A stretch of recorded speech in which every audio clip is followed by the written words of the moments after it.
everyone, welcome back to English Gurukul. In today's video, we are going to discuss the question and answer based on the topic think and answer.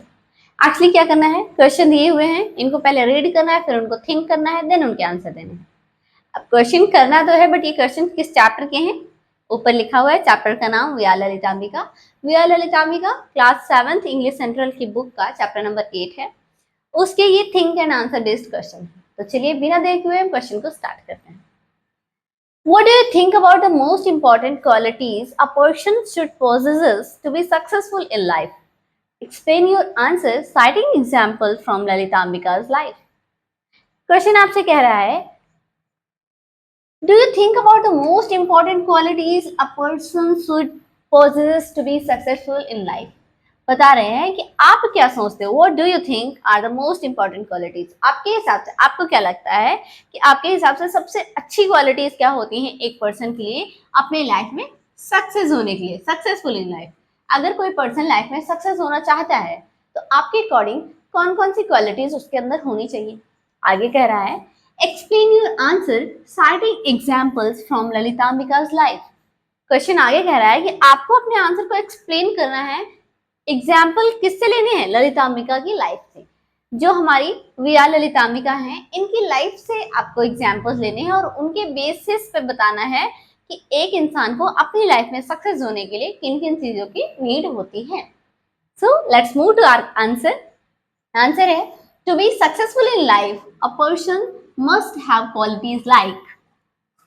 To be successful means अपनी life में success होने के लिए एक person को उसके अंदर क्या क्या मस्ट है, मीन्स होनी ही चाहिए. कौन कौन सी क्वालिटीज होनी चाहिए?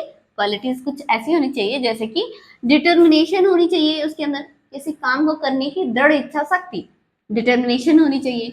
Resilience power means healing power होनी चाहिए, बहुत जल्दी से रिकवर कर लो अपने आप को. साथ ही साथ हार्ड वर्किंग होना चाहिए इंसान को. और क्या होना चाहिए? And the ability to balance personal and professional responsibilities. साथ ही साथ किसी इंसान के अंदर एक एबिलिटी होनी चाहिए कि वो पर्सनल और प्रोफेशनल दोनों जो हमारी रिस्पॉन्सिबिलिटीज हैं उनको साथ में लेके चल सके. देखिए अब हम ये तो हमारा हो गया क्वेश्चन के अकॉर्डिंग आंसर. क्वेश्चन कह रहा है what do you think are the most important qualities a person should possess to be successful in life. मुझे ऐसा लगता है कि ये क्वालिटीज एक पर्सन के अंदर होनी चाहिए अगर वो अपनी लाइफ में सक्सेस होता है. क्वेश्चन आपसे पूछ रहा था क्या क्वालिटीज होनी चाहिए, मैंने आपको आंसर कर दिया कि मेरे हिसाब से तो ये क्वालिटीज इंसान के अंदर होनी चाहिए. आगे क्वेश्चन ये भी कह रहा है कि you have to give the answer according to the chapter. Means chapter के बेसिस पे आपको आंसर करना है. तो चैप्टर के बेसिस पे हमने डिसाइड किया है आंसर. आंसर कुछ ऐसा है, ललितांबिका के अंदर डिटर्मिनेशन भी थी, रेजिलियंस पावर भी थी, हार्ड वर्किंग भी थी वो. साथ ही साथ उनके अंदर एबिलिटी भी थी कि वो अपना पर्सनल और प्रोफेशनल जो रिस्पॉन्सिबिलिटीज हैं उनको मैनेज कर लेती थी. तो हमने चैप्टर की बेसिस पे एग्जाम्पल दे दिया है. अब इन पर्टिकुलर ये जो ऑप्शन है ना हमारे, इनको एलैबोरेट करेंगे हम. तो पहला है डिटर्मिनेशन. डिटर्मिनेशन हमने लिख दिया है. कैसे? Lalitambika was determined to pursue higher studies even after marriage. Lalitambika जो थी उन्होंने डिटरमाइन कर लिया था, ये दृढ़ निश्चय कर लिया था कि मतलब वो आफ्टर मैरिज अपनी फर्दर स्टडी को परस्यू करेंगी. शादी के बाद वो अपनी पढ़ाई को कंटिन्यू करेंगी और उन्होंने किया भी. डिस्पाइट फैमिली रिस्पॉन्सिबिलिटीज, परिवार की रिस्पॉन्सिबिलिटी के साथ साथ she completed her MTech with dedication. परिवार की रिस्पॉन्सिबिलिटी उसके ऊपर थी, फिर भी उन्होंने अपना जो एमटेक है वो फुल डेडिकेशन के साथ किया. आपको याद हो तो इनकी बीटेक के बाद इनकी मैरिज हो गई थी. मैरिज के बाद नई फैमिली, नई रिस्पॉन्सिबिलिटीज, उसके साथ साथ इन्होंने अपना एमटेक कंप्लीट कर लिया था. और ड्यूरिंग एमटेक इन्होंने अपने एक बेबी यानी बेबी गर्ल को बर्थ भी दिया था उसी ड्यूरेशन में. तो कैसे इन्होंने दोनों रिस्पॉन्सिबिलिटीज मैनेज की, वैसे ही आपको भी करना है. नंबर 2 पे है रेजिलियंस. रेजिलियंस को मैंने आपको बताया था हीलिंग कैपेसिटी होती है. मान लीजिए आप किसी बहुत बड़े फेल्योर को फेस कर रहे हैं, उसके बाद फिर आप रिकवर कर रहे हैं जल्दी से. तो देखिए she faced repeated failure of ASLV. ASLV जो सैटेलाइट थी वो उसको साइंटिस्ट लॉन्च कर रहे थे और बार बार वो फेल हो रही थी. तो ये इन्होंने देखा कि कैसे वो रिपीटेड फेल्योर हो रही थी, बार बार वो फेल हो रही है. इन इसरो, जिस समय ये इसरो में थी, इन्होंने देखा कि कैसे एएसएलवी जिसका लॉन्च ये लोग कर रहे थे वो बार बार फेल हो रही है. But never give up. लेकिन इन लोगों ने कभी गिव अप नहीं किया। यहाँ पे गेव अप लिखा है, गिव अप की सेकेंड फॉर्म है गिव अप, तो इन्होंने कभी भी गिव अप नहीं किया।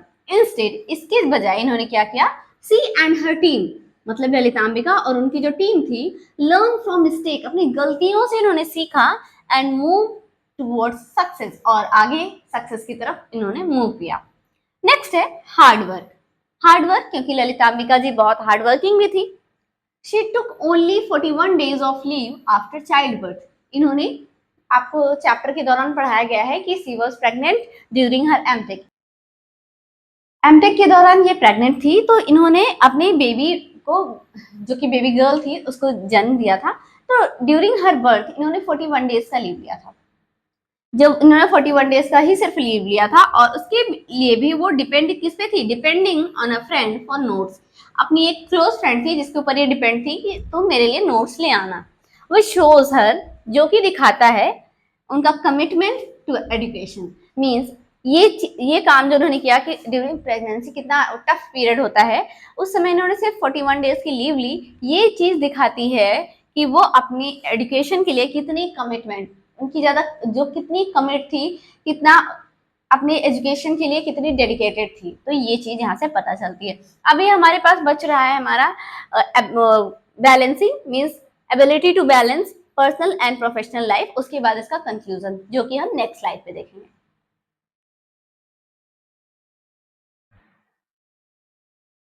नेक्स्ट हेडिंग है बैलेंस, मतलब कैसे हमें अपनी पर्सनल और प्रोफेशनल लाइफ को बैलेंस करना है। तो ये क्वालिटी ललितांबिका जी के अंदर बहुत अच्छे से थी, तो वहां पे बताई गई है। She managed her family and career side by side. उन्होंने, मतलब ललितांबिका जी ने मैनेज किया अपनी फैमिली और अपना करियर दोनों एक साथ में, साइड बाय साइड मतलब एक साथ में। प्रूविंग दैट, उन्होंने ये भी प्रूव किया, proving that both can go hand in hand with proper dedication. Lalithambika ji ने ये प्रूव किया, मतलब उन्होंने अपनी फैमिली और कैरियर को ऐसे मैनेज किया, और ये मैनेज करने के बाद उन्होंने प्रूव किया कि दोनों चीजें एक साथ कंप्लीट की जा सकती हैं अगर आपके अंदर प्रॉपर डेडिकेशन है तो। मीन्स आपके अंदर फैमिली को लेके भी डेडिकेशन है और अपने काम को लेके भी डेडिकेशन है, तो आप दोनों चीजों को प्रॉपरली मैनेज कर सकते हो। इसके बाद पूरी जो हमने पढ़ा है चैप्टर, मतलब ये जो क्वेश्चन का आंसर हमने पूरा अभी किया है, उसका कंक्लूजन यहाँ पे दिया है। देखते हैं conclusion. These qualities made her one of the leading scientist of ISRO. इन्हीं क्वालिटीज से, अभी जो हमने ऊपर 4 क्वालिटीज पढ़ी, इन्हीं क्वालिटी की वजह से, इन्हीं क्वालिटीज ने इन्हें क्या बनाया, एक leading scientist, means head scientist बनाया ऑफ इसरो। इसरो का एक लीडिंग साइंटिस्ट बनाया इन्हीं क्वालिटीज ने। And the head of Gaganyaan, और इन्हीं क्वालिटीज की वजह से जो इंडिया का फर्स्ट ह्यूमन, और इसी क्वालिटी की वजह से जो India first human space flight mission था गगनयान, जिसका नाम गगनयान था, उसके हेड भी इन्हें बनाया गया, only because of all these qualities. इस तरीके से हमारा जो आंसर है वो होता है कंप्लीट। आई होप कि मैंने आपको आंसर अच्छे से एक्सप्लेन किया है। चलिए आज के लिए बस इतना ही। वीडियो अच्छा लगा है तो प्लीज वीडियो को लाइक करें, चैनल पर पहली बार विजिट कर रहे हैं तो चैनल को सब्सक्राइब करें, और हाँ, इसे ज्यादा से ज्यादा शेयर करें अपने फ्रेंड्स और फैमिली के साथ। मिलते हैं हमारे नेक्स्ट वीडियो में। Till then bye bye.